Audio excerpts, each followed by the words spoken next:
He was only 22, with a rock-solid alibi, yet spent 3 decades behind bars for a murder he insists he didn't commit. This is the story of Gordon Cordero, who until his freedom on the 21st day of February 2025 maintained his innocence in the murder case of Timothy Blaisdell. Welcome to True Crime Chronicle, where we serve you with true crime stories that keep you at the edge of your seat and wonder the kinds of evil that lurks within the heart of men.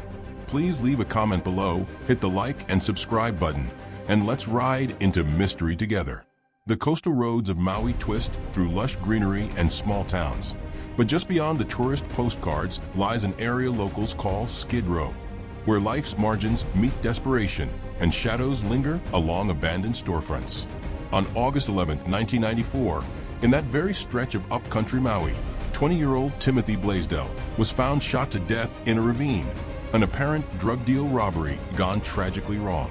His lifeless body, discovered among discarded needles and broken dreams, would mark the beginning of a legal odyssey that would claim an innocent man's freedom. 22-year-old Gordon Cordero was known in his hometown as a devoted car enthusiast, spending weekends under open-air garage roofs tuning engines and chasing horsepower. Even more, he was the dutiful son who cared for his bedridden mother, Paulette, who had been confined to a wheelchair by ALS. His gentle hands building shelving units and fetching groceries, while his sisters and father worked each day. On that fateful summer day, Timothy Blaisdell had arranged to meet a friend, Michael Freitas, to purchase a pound of marijuana for $800 in cash, an exchange that would never be completed. Freitas, the only named suspect present at the scene, initially admitted driving with Blaisdell toward the isolated Skid Row ravine, but when confronted by law enforcement, he began to shift responsibility. Under questioning, Freitas' account fractured repeatedly, each retelling casting Gordon Cordero as the dealer who had orchestrated the ambush and pulled the trigger. Yet no physical evidence tied Cordero to the crime scene. No fingerprints on the victim's clothing, no gunshot residue on his hands, no eyewitness placing him at the ravine's edge. Despite these glaring omissions, prosecutors charged Cordero with second-degree murder, first-degree robbery, and first-degree attempted murder based solely on Freitas' fluctuating testimony and uncorroborated informant statements. As days turned into weeks, the legal machinery moved inexorably forward. Grand jury indictments returned, charges filed, and a man who had spent that same afternoon building shelves in his parents' garage found himself standing trial for a crime he could not have committed. For the entire day of August 11, 1994, Gordon Cordero was not prowling Maui's Skid Row ravine, but building a sturdy shelving unit in his parents' garage. His work was witnessed by friends who dropped by unannounced, and by passers-by who saw his truck parked outside as he sawed and hammered. Receipts from a local hardware store, time-stamped that same morning, documented every wooden plank and bracket he purchased for the project. Moreover, he spent much of that afternoon attending to his bedridden mother, Paulette, who required constant care due to her battle with ALS. At trial, his sisters and neighbors testified to seeing Gordon lift heavy boards, tighten screws, and then wheel Paulette's wheelchair across the driveway for fresh air. Despite this meticulous alibi, corroborated by receipts, eyewitnesses, and his mother's dependents, the prosecution pressed on as if those facts did not exist. When Gordon's case first went before a jury in 1995, 12 citizens listened as prosecutors portrayed him as the architect of a brutal murder. But after days of testimony, the jury split decisively. 11 believed he was not guilty, while a single juror refused to acquit, resulting in a hung jury. Court records reveal that the sole holdout repeatedly cited Gordon's alibi and the absence of any physical evidence tying him to the crime scene. The mistrial underscored how tenuous the state's case had been from the start, hinging almost entirely on one eyewitness whose story had shifted multiple times. Yet rather than recognize the jury's near-unanimous doubts, prosecutors opted to retry the case, adding new charges and seeking a different outcome. This decision set the stage for a second trial in which the balance of justice would be tested once more. Despite the hung jury in 1995, prosecutors returned to the same Wailuku courtroom in 1998 with a new strategy. calling 4 jailhouse inmates who claimed Gordon Cordero had conspired with them to escape and kill the state's key witness. These informants testified that Cordero had approached them in the Maui Community Correctional Center, offering money and favors in exchange for assistance in a murder-for-hire plot against Michael Freitas. Their stories grew more elaborate under oath. Maps allegedly drawn by Cordero, letters smuggled out of his cell, and detailed plans to ambush Freitas at his home. But Cordero's attorneys later demonstrated that none of the maps matched his handwriting, and no physical evidence supported the notion he ever discussed escape plans with fellow inmates. Still, the prosecution wove these dramatic accounts into its narrative, arguing that the informant's insider knowledge proved Cordero's guilt both in the original murder and in his attempt to cover it up. The judge allowed the testimony despite warnings from defense counsel about each informant's motivation to lie in hopes of reduced sentences.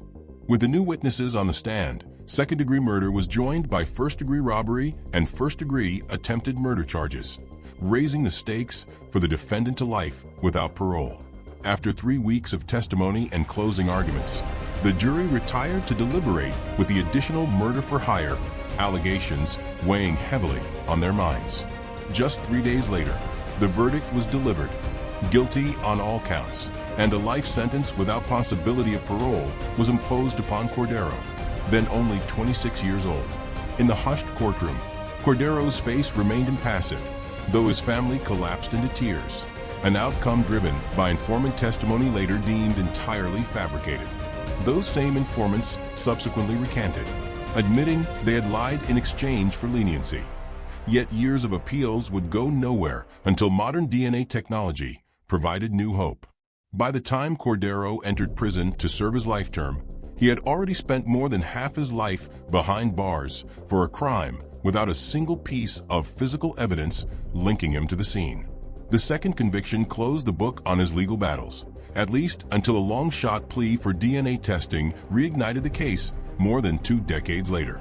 And so the chapter on his retrial and conviction ended, setting the stage for the breakthrough that would ultimately overturn a life sentence built on smoke and mirrors. For nearly 30 years, Gordon Cordero's world shrank to the walls of the Maui Community Correctional Center, miles from the garage where he once built shelves and the hillside where his mother's ashes lay beneath a lei of fragrant plumeria. Inside those cells, he kept alive the memory of his mother, Paulette, who succumbed to ALS within months of his arrest and never saw her son convicted of a crime he did not commit. His earliest letters from prison reflect the ache of loss and the stubborn hope that one day his name would be cleared. Countless nights, he lay awake listening to distant traffic, imagining the roar of his old engine and the wind in his hair, relics of a life paused but never surrendered. Over the years, he found small comforts: a shared joke with a cellmate, a well-worn Bible passed hand to hand, and the steady companionship of his father's monthly letters. Still, the conviction loomed like a shadow. Each waking day reaffirmed his resolve to expose the gaps in a case built on shifting testimonies, not facts. Across the island, the Hawaii Innocence Project, a small team led by attorney Kenneth Lawson, took up his cause, meticulously combing through court transcripts and crime scene materials that had languished for decades. They discovered that crucial evidence, including the victim's clothing, had been stored in a climate-controlled vault, awaiting the DNA breakthroughs of a later era. In 2019, HIP filed a motion for DNA testing, arguing that modern methods could exclude Cordero and reveal the true assailant. When the court granted the motion, forensic analysts extracted touch and blood DNA from the inside pockets of Timothy Blaisdell's jeans, confirming none matched Cordero's profile. The results instead yielded an unknown profile, an open door to genetic genealogy and a new hunt for justice. At a pivotal hearing in early 2025, Judge Kirsten Hammond acknowledged that the newly obtained DNA evidence, together with evidence of juror and prosecutorial errors, was sufficient to vacate his convictions. With her ruling, The door to Cordero's freedom swung open, powered by the dedication of advocates who refused to let a wrongful conviction stand. More than 3 decades after Timothy Blaisdell's murder, the Hawaii Innocence Project secured a court order to test the clothing Blaisdell wore the night he died, including the inside pockets of his jeans, where touch and blood DNA could still be retrieved. Forensic analysts applied modern STR profiling to stains on the fabric, conclusively excluding Gordon Cordero's DNA from any sample taken, and instead uncovering an unknown male profile not present in any state database. That unknown profile, coupled with the original absence of physical evidence against Cordero, transformed the narrative from suspicion to scientific certainty. At the February 21, 2025 hearing, Circuit Court Judge Kirsten Hammond acknowledged the weight of these findings, stating that had the jury known an innocent man's DNA was never at the scene, the verdict likely would have been different. In a ruling that reverberated across Maui's legal community, Judge Hammond vacated Cordero's second-degree murder, robbery, and attempted murder convictions, calling the new evidence dispositive to his case. As the gavel fell, Cordero, now 51, let go of the burden he had carried since age 20, stepping toward a future no longer defined by wrongful imprisonment. Within days of the court's decision, the Maui County prosecuting attorney filed what the defense labeled a purely vindictive motion seeking a bail hearing, claiming the indictment remained active and the state might retry the case. Judge Hammond heard arguments on February 28, 2025, and ruled that no bail was necessary, noting that after 31 years away from his community, Cordero posed no flight risk. The judge's recollection of the DNA results and Cordero's long-standing ties to Maui tipped the balance in his favor, ensuring he would remain free while the state considered its next steps. As the courtroom emptied, whispers of a possible retrial lingered, but for Gordon Cordero, the immediate battle for freedom had finally been won. On February 21, 2025, Judge Kirsten Hammond's ruling set Gordon Cordero free after more than 3 decades behind bars for a crime now proven beyond doubt he did not commit. Stepping out of the Maui Community Correctional Center, he declared the day Freedom Friday, his voice carrying equal measures of relief and disbelief. His first act as a free man was a pilgrimage to his mother's gravesite in Makauau, where he paused to whisper a prayer of gratitude to the woman he lost within months of his arrest. Moments later, surrounded by family and friends, he celebrated with a perfectly grilled steak dinner, an indulgence both simple and profound after years of institutional food. In every bite, Cordero tasted not only rare meat, but the sweet vindication of his long-denied innocence. Yet freedom brought its own challenges. He found himself in a world where everybody is looking at their phones, a landscape of constant connection he could scarcely recognize. Accustomed to a pager as his sole link to the outside, he marveled, and at times felt overwhelmed, by smartphones, social media, and real-time news feeds. Still, his gratitude never wavered. He thanked the scientists who unlocked the DNA, the Hawaii Innocence Project for their unrelenting advocacy, and the judge who saw the truth in the evidence. In the days that followed, he visited Costco to marvel at endless aisles of everyday goods, reacquainted himself with his father's house and its familiar garage, and planned to return to his passion, fixing cars, now as a free man. Though the path ahead will demand patience, learning, and forgiveness, Gordon Cordero's first steps back into society carry the hopeful promise that justice, however delayed, can still prevail. Over 30 years after the murder of Timothy Blaisdell, the Hawaii Innocence Project has turned to genetic genealogy to identify the unknown DNA profile uncovered on Blaisdell's clothing. Forensic genealogists will upload the unidentified profile to public family tree databases, seeking distant matches that could lead back to the true perpetrator's relatives. By constructing ancestral trees from those matches, investigators aim to narrow the search to a specific family branch and ultimately to a single individual. This cutting-edge approach has exonerated other wrongly convicted individuals across the United States and promises to deliver the same breakthrough for Cordero's case. Kenneth Lawson, co-director of HIP, has stressed the importance of balancing investigative rigor with respect for privacy, obtaining consent from database users before reviewing their DNA profiles. The Innocence Network's guidelines require transparent reporting and strict data security measures as genealogists sift through thousands of DNA matches.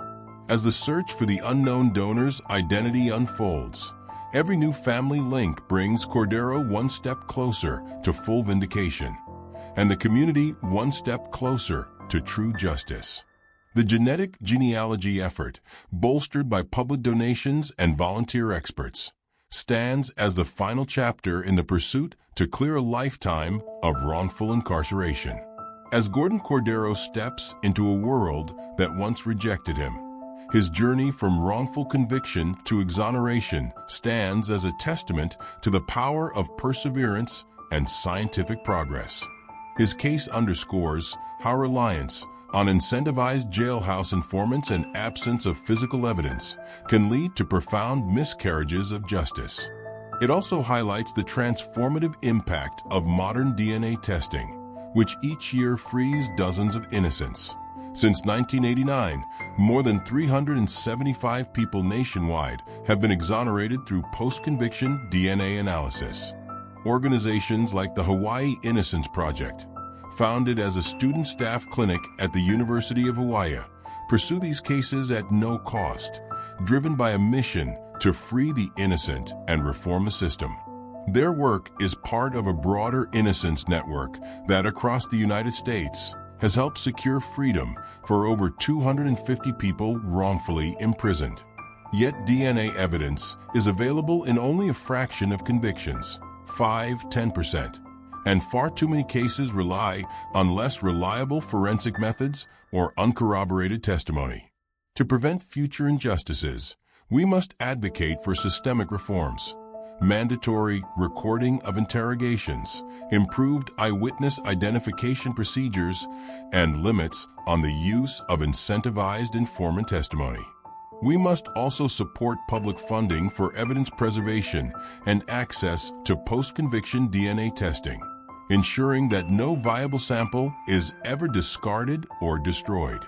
Your engagement can make a difference. Consider donating to the Hawaii Innocence Project or the National Innocence Project to underwrite casework, forensic testing, and policy advocacy. Share these stories to raise awareness, contact your legislators about wrongful conviction reforms, and volunteer your expertise, whether legal, scientific, or administrative, to organizations fighting for justice. Gordon's freedom arrived too late for his mother, but his vindication lights the way forward, a reminder that when science, dedication, and public will converge, the truth can prevail. Let this case inspire action. Support innocent work, champion legislative change, and help ensure that no other family endures decades of hardship for a crime they did not commit. Together, we can transform tragedy into reform and ensure that the next Freedom Friday comes sooner for someone still waiting behind bars. Let us know your thoughts in the comments below on how to end wrongful sentencing in our society. And if you want more deep dives into true crime cases, don't forget to like, share, and subscribe. And as always, see you in our next gripping true crime story. But until then, stay away from crime.